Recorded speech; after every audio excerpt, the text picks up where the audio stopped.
Well, it's nice, I suppose, to see people back on the red carpet, posing in front of uh, cinema, film banners. We saw yesterday Emily Blunt at the women's event in Hollywood, and Dua Lipa celebrating her success over the Barbie film, an Oscar nomination possibly pending, and that will be spectacular for everybody.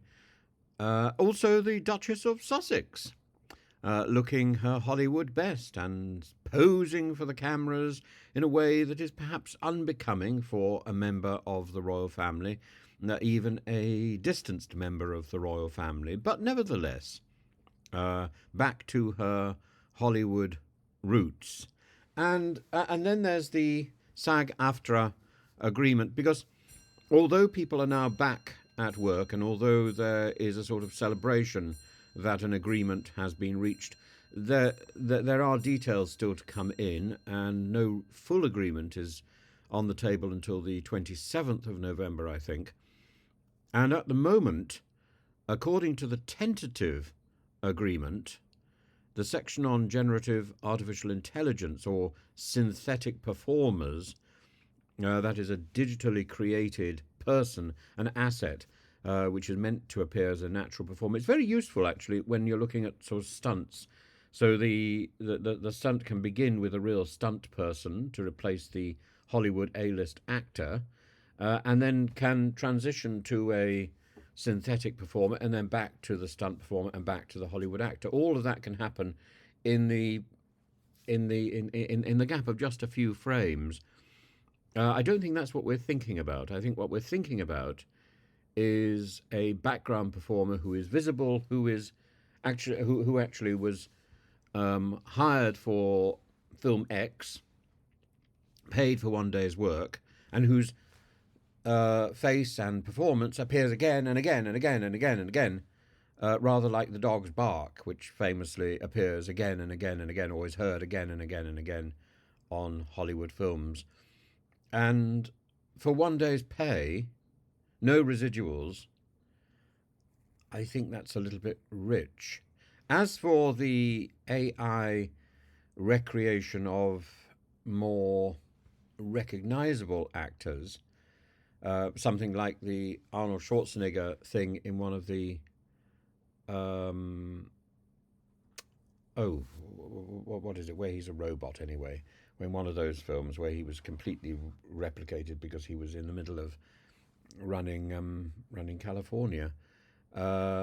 Those That's a bigger issue, and I think that has been resolved.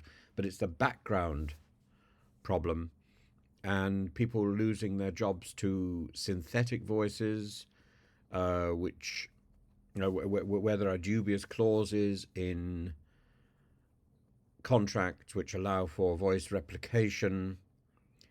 This hits a great number of young and aspiring actors, and cutting corners in artificial generation and artificial intelligence is going to cause big problems in the entertainment industry, but also in other industries. And I think it's only a limited period of time before we might start to see a newscasting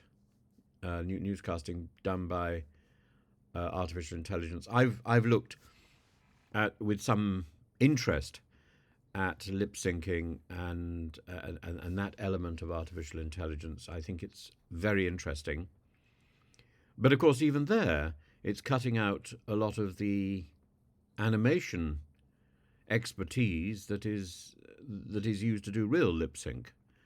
And even when you're doing motion capture, the lip sync that you can generate is quite sort of bitty, and it looks in so many ways to me like the sort of stuff that you would have in the 1970s,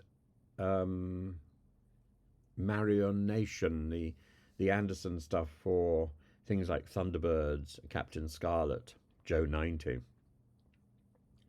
And there's something to be appreciated uh, in the film work of Pixar, where people have really got their hands into the way the mouth works, and it's about exaggeration and about clicking those moments, and you don't get that with AI at the moment. But I suppose you could in the end, uh, and I think all the time we want to get back to what is original, even though we want to develop the AI exactly as we wanted to develop computers to a point where they can do their job.